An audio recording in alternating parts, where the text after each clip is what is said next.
Player 2 has joined the game. All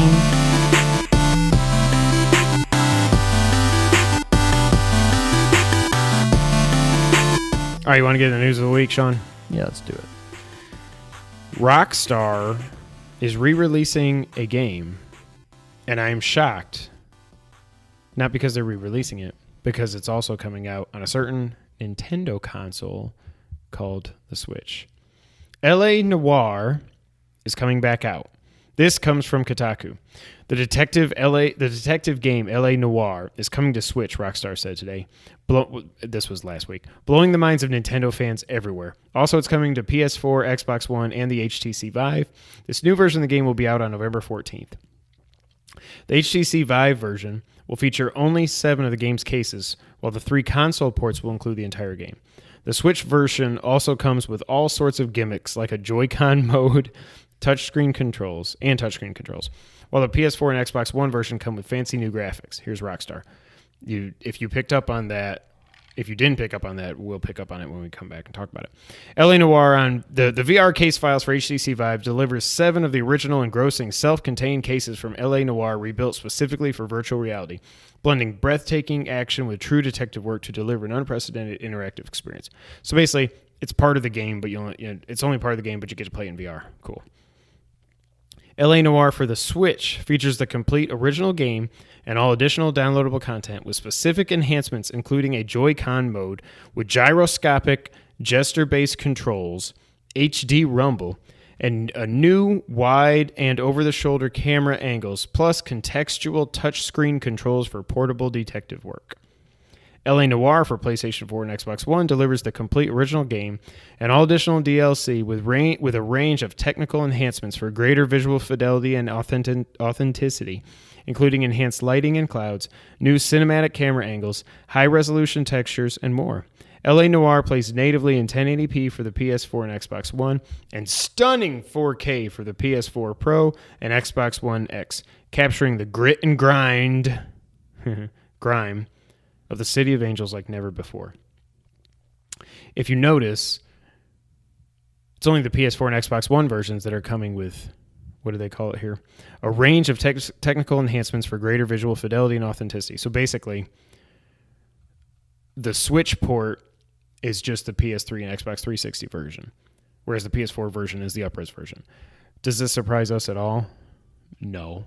Because we know what you're dealing with Switch now. If this surprises anybody, then I don't know why this surprises you. But the thing that I take from this is I don't really care about LA Noire.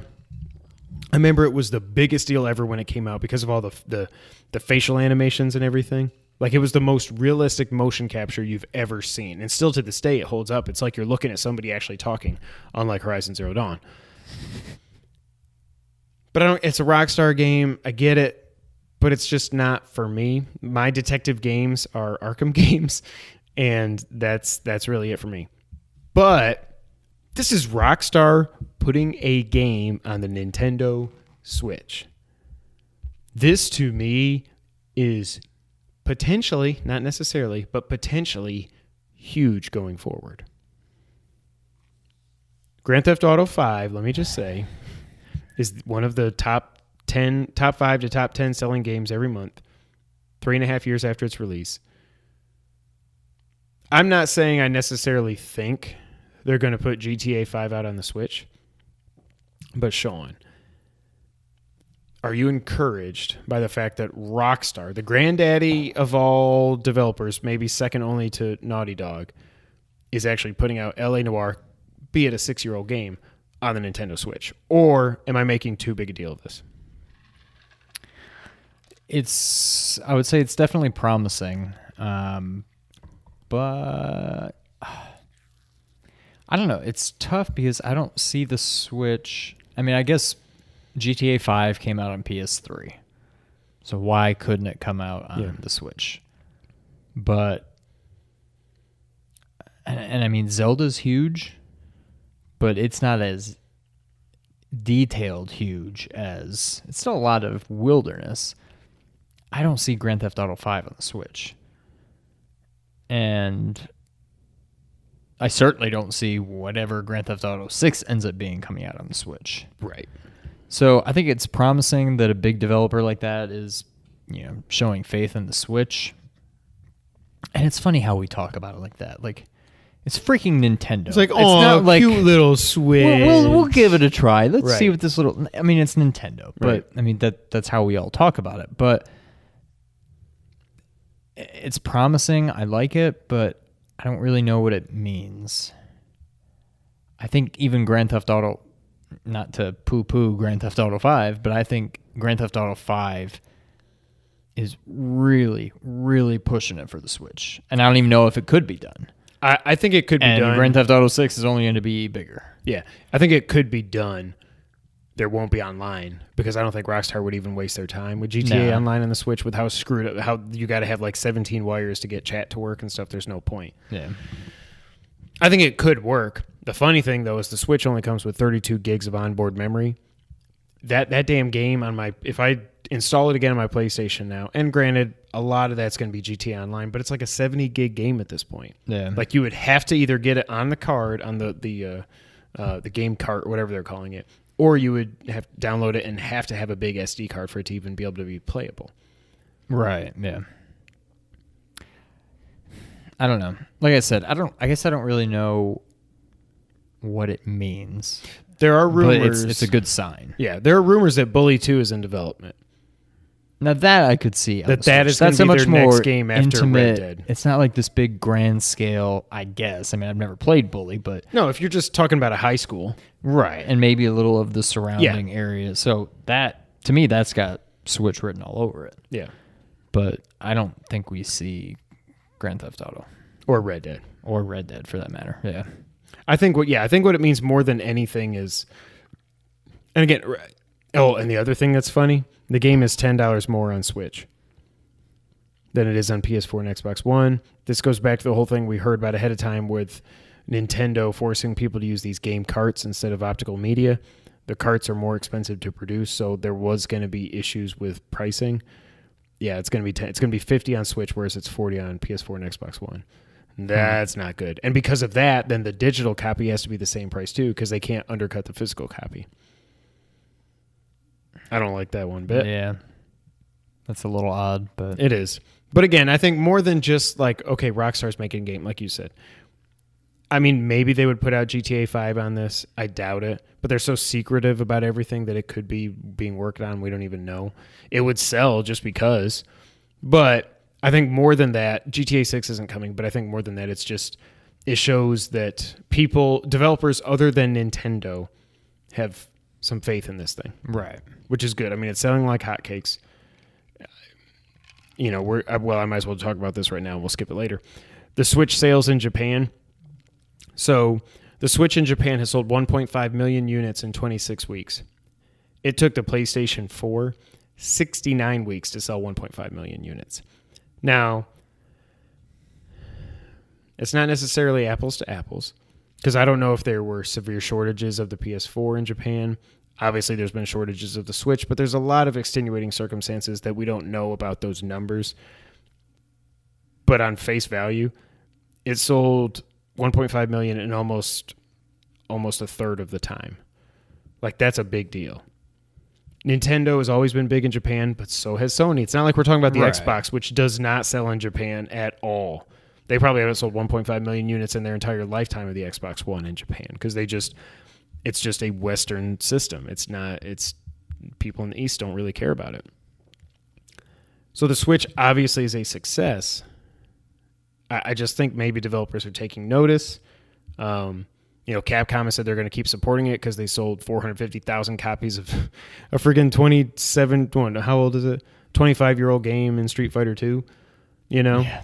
I mean, it's awesome. I'm so happy for it. Again, I don't think we're going to get GTA 6 or anything. I'm not going to belabor the point, but I think it's good for the Switch. I don't know that I would want to play it on the Switch, even if it was an exact port, which it can't be, but even if it was, I don't know that I would really want to play it on the Switch. Yeah. That's not the kind of game that I'm like, oh, I'll play a little Grand Theft Auto and play for like 10 minutes and put it down. No, you get like, lost in the world. right. Like, I'd rather just be able to settle in, kick my feet up on the couch and like play for an hour or two, which again you could do on the Switch, but that's not the appeal of the Switch. Right.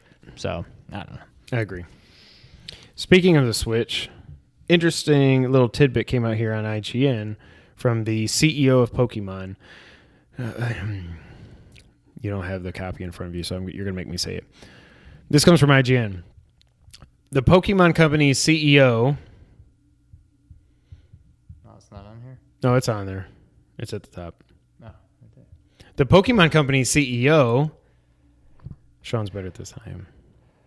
Tsunekazu Ishihara. Yep, see, I wouldn't have got that right. Has said he originally told Nintendo that the Switch would not be a success, but now realizes his mistake, and has offered some tiny hints as to how the Pokemon game for Switch will take advantage of the hybrid console. Speaking to Bloomberg, Ishihara explained, quote, I told Nintendo that the Switch wouldn't be a success before it went on sale because I thought that, in the age of the smartphone, no one would carry around a game console. It's obvious I was wrong, end quote. That's awesome. This just sounds like Nintendo was filming him with like a gun off camera. I told him it would be this. I said this, but I was obviously wrong. It was wrong. May I go home to my family now? However, he seems to put that success down to good games rather than hardware, which I'm editorializing here. I would agree also. I came to realize that the key to a successful game is quite simple. Software with absolute quality leads sales of hardware. Playing style can be flexible if the software is attractive enough. Duh. You're the CEO of a game company? And you're just like, oh, you know what? I think if you make a good game, if you build it, they will come. No kidding. You make Pokemon games. How do you not know this? Like, why is this something that he's being quoted? Like, no kidding, dude. Well, I mean, you had this huge Pokemon Go game on a thing that isn't even really, I mean, not really. It's not a game system. Right. And yet you come out with this game that is like the biggest thing ever. I mean, now nobody cares, but... Continuing on, Ishihara announced a core Pokemon RPG for the Switch at E3 this year, which will undoubtedly be one of the system's biggest games upon release. Perhaps hinting to his own game, he continued, quote, currently the Switch is popular among the early adopters, and there needs to be one more step to attract a wider audience. That's going to happen. This is me editorializing again. That's going to happen in October with Mario. I see more potential in Switch, but one shouldn't overestimate its potential. So now you're like walking back what you said. In a separate Bloomberg interview, Ishihara offered a few small hints on the thinking around making a mainline Pokemon game for the new console. With the Switch, he explained, we see it as a chance to create Pokemon that goes deeper and with a higher level of expression. As a result, that makes it an extremely important platform. Right now, we're using 7 to 8 inch screens, but on a high-definition TV, you can express a whole different world with graphics and sound. He also revealed that the company is applying a wider thinking about multiplayer. Is that a sentence? Yeah. Okay. Until now, games were made as one for one person, but now you can go home and play with everyone. So how do we tackle these themes, and how do we make sure it's not complicated? It's not entirely clear whether that thinking centers around the Switch console's innate social aspects, split Joy-Con play, or more familiar online play. As for whether a new Pokemon game would come with extra peripherals, previous games have introduced the Pokewalker and game-linked Z-Ring toys. Sean? Okay. He said, quote, I can't say that we'll release accessories, but I'd like to think of that possibility. I said all that because some of you may care about Pokemon, and I'm not demeaning that, but I wanted to read it for you. I don't really want to talk about anything about Pokemon. Would you like to talk about Pokemon on the Switch? Not really. It's... I've said this for years. It sounds, at least going back to, I don't know if Pokemon is just totally different now, but it seems like something I may enjoy. I liked it. I will say, the standard game, not Pokemon Snap, not Pokemon Go, not... No. When I played it when Nick got it for Christmas, Pokemon Sun, I played around with it, or I downloaded the demo or something. I was like, oh, this is actually kind of fun. Like this turn-based combat, if you want to call it that. It is that. It's not like what turned me off of Final Fantasy VII. Like I just didn't like the feel of the combat. I like the feel of the combat in Pokemon. So it's probably me just being like, Pokemon. I'm not going to play Pokemon. And maybe I'll give it a try on the Switch. I don't know. What I don't get, and I apologize, I'm showing my ignorance here. Is there an actual game? Are you literally just trying to catch Pokemon? Or there's a story. Is there like a bad guy at the end? No, there's a bad guy. Is there a Ganon to No, there's a your bad lane? guy, and you catch the but Pokemon. you basically level up. No, I know you can level up. You level up your Pokemon Yeah, so you just need bigger and better and more Pokemon to defeat the Pokemons that you run into in the world, so you can capture the Pokemon by throwing that Pokemon ball at the Pokemon. So you can ultimately beat the big bad guy at the end of the game. Pokemon Go. But there's like a story. There's It's a not story. just Yes, each one has a story. all- Yeah. Okay. So yeah, I do think it's something I probably like, but at this point, I just can't. The only way I think I would ever really play a Pokemon game is just it being on Switch, which is what they're banking on. I mean, well, they don't have to bank on that. When they put this out, they will sell if they make bundles, they will sell, it'll be impossible to come by. Yeah. Will I give it a try? It depends. Will they give a demo? Then I'll give it a try, but we'll see. I think it's crazy that the Pokemon CEO, who has made all his money on portable games / handheld games, whatever you want to call them, didn't think the Switch would be a success when it had Breath of the Wild launching alongside it. Right. I don't know. Next up, a couple quick more items here. Resident Evil 7 is getting a gold edition coming out on December 12th. If you guys have not played this game yet, which is understandable because everything that's come out this year, from Resident Evil 7 to Neo to Horizon to Zelda to Persona to Street Fighter 2, I'm just kidding. I get it. If you haven't played it yet, it might be worth waiting till December, because December, the gold edition is going to contain all the DLC, the banned footage, and all that other stuff. It's also going to contain the Not a Hero DLC, which includes a spoiler for the game, so I will not say anything about it. And there's a new DLC announced called The End of Zoe, who Zoe is one of the members of the, I was going to say the Wyatt family, the Baker Basically. family. So that comes with it. It's $15 if you don't get the gold edition, but it comes with the gold edition. I just think this is great. I think this is a game that everybody should play this year.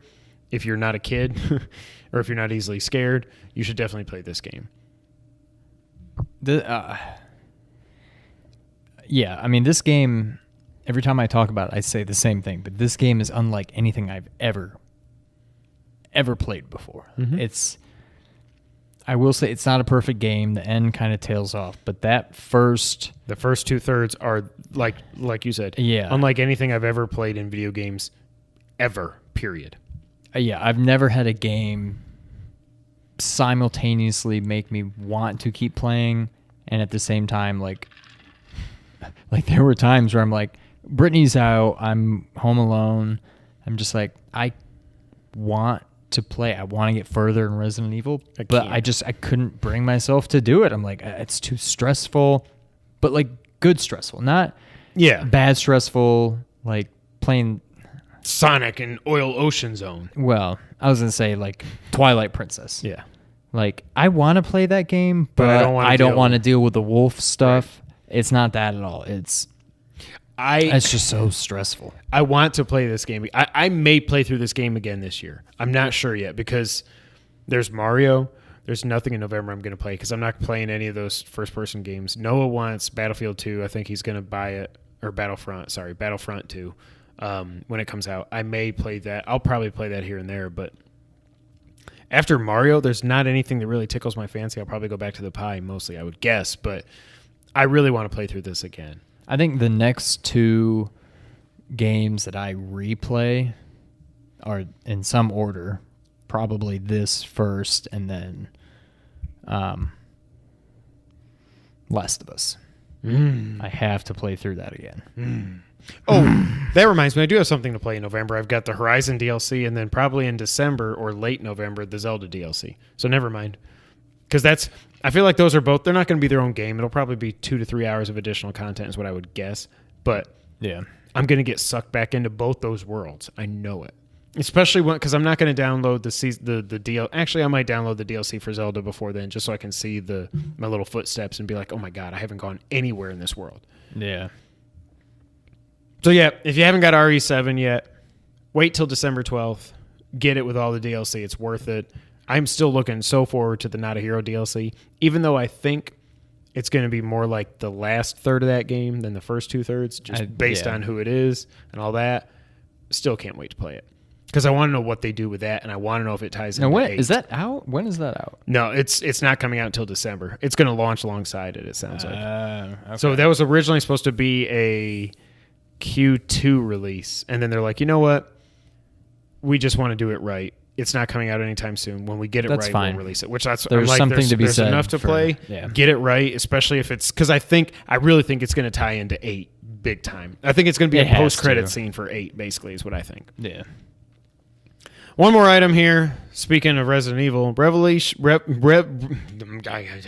Resident Evil Revelations 1 and 2. The release date on the Switch is November 28th. Did you ever play these games? I think we've talked about them before, but they're I like haven't played them. spin-offs, and they're coming to the Switch if you want to try them. But are they like? They're Resident Evil games, but they're in like the style, of 4, but I don't know if they're more 4 or more 6. I think they're more 6. That's kinda but what I I don't know think, for too. sure. But that's always been my thoughts, and I think that's probably why I've stayed away from them. But Yeah. But again, it's Capcom. Like I said, Street Fighter 2 did well. They're going to support the Switch. They're going to put Resident Evil Revelations 1 and 2 out there. There's no way 7 with those graphics can be done on the Switch unless No. it's dumbed down big time. But it's just good to see third parties promoting or supporting the Switch. That's it for the news of the week. But all that means is that it's a certain time of the week, Sean. What time is that? I believe it's time for the It's the back of the box challenge. My You left voice- me hanging. my voice just quit. You're like, it's the back of. I'm over here singing off key. If you didn't know, the back of the box challenge is how we end the podcast here every week on the Two Player Co-op podcast. What this game is it's a game that we like to do where we take a previously released retail version of a game. We flip that joker around. We read the back of the box aloud to the other player. Bleep out any pertinent information that would give the game away or make it too easy. Then the other player gets asked some follow-up questions to see if they can guess what that game is. That's the back of the box challenge. That's what we're going to do right now. I did not call it the back of the backs. I've done that a few times. That is correct. You want to go first? Yeah. So, like I told Kevin off air. You're just setting No, me up I to truly fail. mean it. I think it's going to be easy, but it'll depend on how much I bleep out. All right. The first blank game just scratched the surface of the cataclysmic events on blank, and at long last, the rest of the tale has come to light. Experience At the- long last, and it's a sequel? Yes. Experience the first of Blank's legendary adventures through all new cutscenes and action sequences as the Blank races through the deeps towards the showdown with the leader of the Blank. But will the end of Blank really mean the end of the story? And then there's a couple bullets. I don't know what this is. Is this a remake, I guess? Get lost on Blank. Oh. Is this a game coming out this Friday? Nope. Oh. I was don't, like, ha- how I do don't you have already the have back, the back of of the box? Get lost on Blank. Zebas? Yep. Well, see, you got it. Is it a Game Boy game? No. Is it a Super Nintendo game? No. Is it a Wii game? No. Well, what the hell?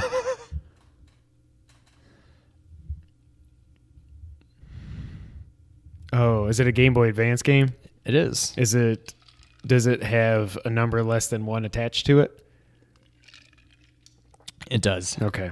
Zero Mission. That is correct. I was like, this sounds like a Metroid game, but I'm like, I was looking through I literally looked at Zero Mission, Fusion, Prime 1, 2, 3, and other M. I've looked at Prime. I think Prime All was the super short or Prime- something. Prime 2, Prime 3, and other M are just like pictures with like a Yeah. little bullet below each of them. Like, well, that didn't work.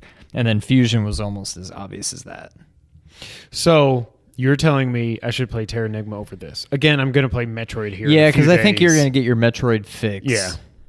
And then you'll probably want a little breather for Metroid, but it's going to make you want to go back and play this. Oh, did you watch? Did I send you the top 10 10, Metroid? yeah. Did you watch it? Yeah. I thought there's only one number one. I was so glad. I'm like, I Yeah, don't that had know. to be it. I don't know Metroid like everybody else does, but that fight at the end of Super Metroid. I said it when we did our So You Think You Can Dance? No, So You Call Yourself a Gamer challenge way back in episode 7. I think this was. I could not believe that this 22-year-old game with these 16-bit sprites with no words on the screen, no voice acting, no nothing, no cinematics could make me feel like no, Right. and just be like, I'm gonna just freaking murder you, mother brain. Oh, You mother brain. brain. And when you get that, like the rainbow. Oh my god, and you're just And like, just bam, bam. Yeah. Oh, it's so good. Yeah. That game is so good. Spoiler. That wasn't really a spoiler. All right. This one we may have done before, but I don't remember. So we're going to try it. Okay. A Nightmare from Below, a Hero from Within. Within is capitalized with a W. I don't know why. Oh, because it's the title line. Never mind. Okay. It's not the title of the game. The planet lies in ruin. Is this a Metroid game? No. Okay. You would have been able to read my face. Cities crumbling. Man's greatest works fallen. Humanity is cornered, nowhere to run. The blank has risen, and they won't stop coming.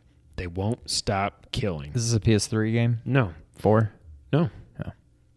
The blank, I'll blank it for now. I'll go back to it because I don't know if you know it, but the blank is desperate for soldiers. The sick, the wounded, the imprisoned are all that remain. An inmate named Blank, once left to die, is now charged with keeping humanity alive. He can take comfort in but one fact. The human race isn't extinct. Yet. You thought it was... Resistance. Yeah. That's why I did it. All right, so it's a newer game. By the way, that it's tough to go back and play that once you get used to them kind of getting used to doing the right stick for aiming. And it's not like playing Resident Evil 4, but it's not like playing twin stick shooters now.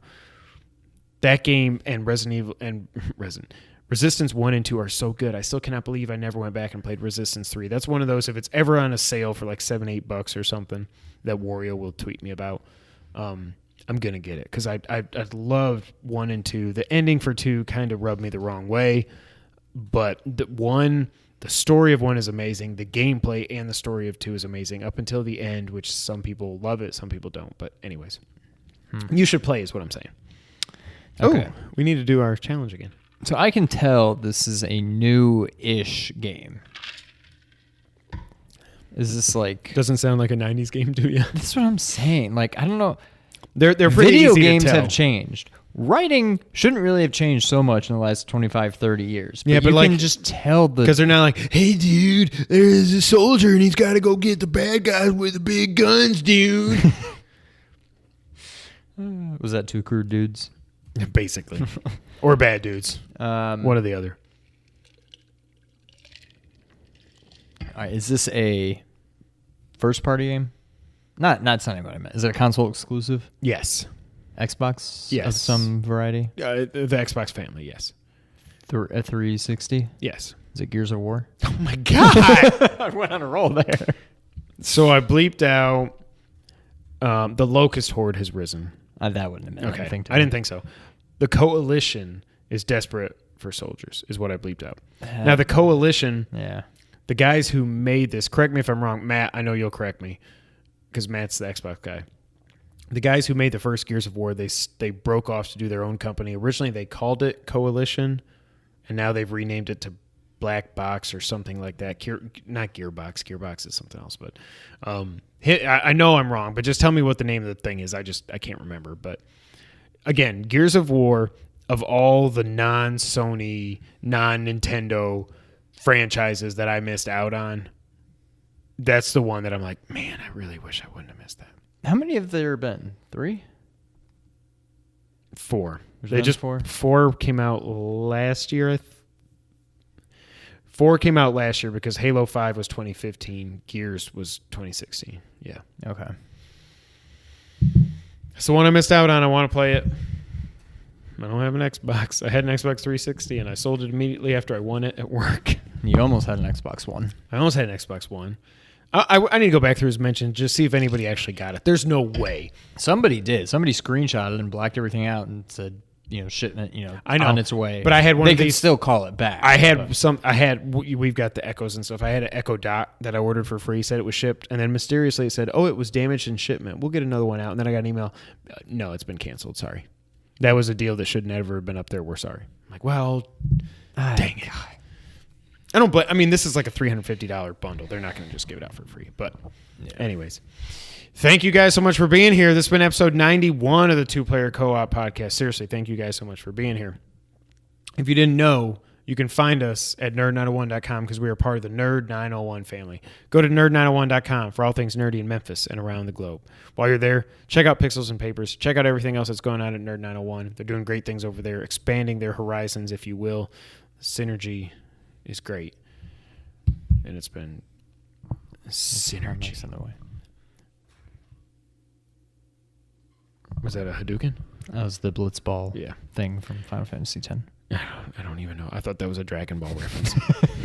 You can also find us on Twitter. I'm at KevinWhite24. He's at Real Sean White. Together, we're at 2player_co-op. If you're listening to this on audio, that's awesome. You should go check out youtube.com/2playercoop. Make sure you hit that subscribe button over there. Hit the like button. Share it with your friends and family if you like what you see. We're on a push to get to 500 subs. It would mean a lot to us just because we got a lot of subs here over the last few months. We really appreciate you guys. Thank you so much. Keep spreading the word. Show the love. We really do appreciate it. And like I said, if you like audio, you're either listening to us on iTunes, SoundCloud, Google Podcasts, Stitcher, or audio services around the world. And if you like Facebook, we got a Facebook page that we never update. Facebook.com/2playercoop gaming. Go ahead and go over there. We at least get tagged in all the stuff that Nerd 901 posts because they do their job when we don't when it comes to Facebook. This has been episode 91. Really appreciate you guys being here. Stay tuned. No, don't stay tuned. What did you stay tuned? Stay tuned. I mean, it's not TV, but stay tuned. Come back next week. We're going to have a special episode. As we touched on a week or two ago, two of my buddies from way, way, way back are going to be in town. We're going to do a little 4-player co-op episode. Maybe there will be some big news. I don't know. It's going to mostly just be a BSing, reminiscing. Oh, yeah. Podcast. It probably won't be a standard episode. Yeah. It'll be more like... But come check it out. Yeah, it's going to be a lot of fun. I can't wait for it. Yeah. But until next time. Sean, why don't you take us out? Sure thing, All right. Kevin. All right. Let's see it. Hey. Here, can I give you some advice? You're always like, thank you for playing. I think you should say, thank you for playing, and then flip it. No, I got to... You're making it harder. Nope. You're never going to catch it this way. You heard that, right? It's going to land in your drink or your eyeball or your ear hole. Thank you for playing. Okay. I forgot what I do. Thank you for playing. It didn't even land in the shot, I don't think. It hit my leg. It was barely in the shot. Awesome. Hey, that was the right fore and aft. It came right back down. It was just to the left. That's what she said. And on that note, bye, guys.